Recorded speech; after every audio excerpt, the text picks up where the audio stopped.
La jeunesse de la force montante congolaise du département de Pointe-Noire a tenu le samedi dernier une journée de réflexion et d'échange autour du thème 2024, année de la jeunesse, comme décrété par le président de la République. Le moment est donc venu pour les membres et potentiels adhérents de cette union catégorielle du Parti congolais du travail de revoir les points saillants qui mineraient l'épanouissement de cette couche sociale. En l'occurrence, l'éducation, la formation et la question épineuse de l'emploi. Ce qu'on peut retenir de cette activité, c'est que cette activité était une grande rencontre de réflexion autour du message du chef de l'État, ce message qui a été dédié à la jeunesse, ce message qui se surnomme 2024, année de la jeunesse. Nous avons eu plusieurs échanges. Autour de quelques mots qui minent la jeunesse congolaise. Et ces mots sont des mots sur lesquels le président de la République, le président du comité central, le camarade Denis Sassou Nguesso, sur lesquels il a martelé, qui sont l'éducation, la formation et l'emploi. Et au sorti de ces assises, nous pensons qu'il y a des recommandations qui seront transmises auprès du chef de l'État. Bon, quel message tu peux adresser à la jeunesse de Pointe-Noire? Le message que nous pouvons adresser aujourd'hui à la jeunesse de Pointe-Noire, c'est de renforcer les rangs de la force montante congolaise, premièrement. Et deuxièmement, c'est de s'approprier le message du chef de l'État, qui est dédié à la jeunesse, c'est-à-dire 2024, année de la jeunesse. Nous demandons à cette jeunesse de Pointe-Noire de s'approprier de ce message, mais aussi de pouvoir se former, de pouvoir être éduqué, parce que c'est par là aussi passe la responsabilité, c'est par là passe la responsabilisation des jeunes. Merci.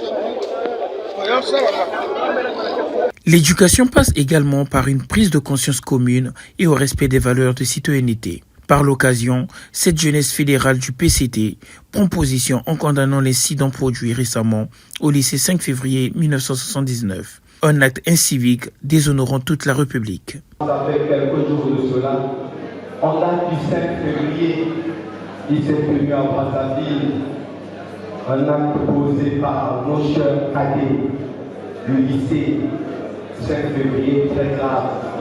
Il y a eu atteinte au drapeau national de la République. C'est quelque chose où nous, en tant que jeunes, ça devait nous mettre en arme. Nos parents, en nous regardant, ils se disent c'est parce qu'ils nous ont appris.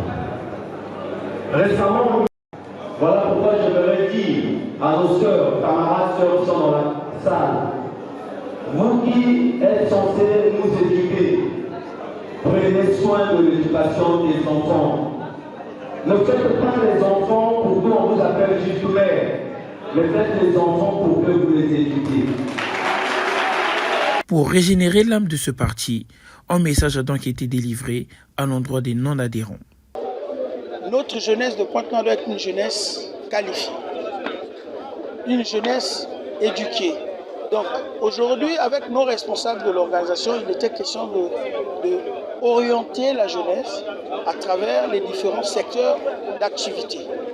On a parlé de l'entrepreneuriat, on a parlé de la formation, on a parlé de l'éducation et on a tiré l'attention à la délinquance juvénile concernant les actes qui dérangent notre gouvernement, notre République à travers des jeunes qui sont en train de manifester un sentiment de détruire les institutions à travers leurs actes. Et on a dénoncé, et on a tiré l'attention, on a conscientisé la jeunesse à ne pas se comporter ainsi. Parce que ce genre de comportement nous emmène à la délinquance, nous emmène dans le désordre. La journée de réflexion axée sur l'année de la jeunesse à Pointe-Noire était également le moyen de passer en revue les précédentes actions. Reprise. La journée de réflexion axée sur l'année de la jeunesse à Pointe-Noire était également le moyen de passer en revue les précédentes actions de terrain menées par le biais menée par le bien-être du PCT ainsi que du fruit de ses entrailles.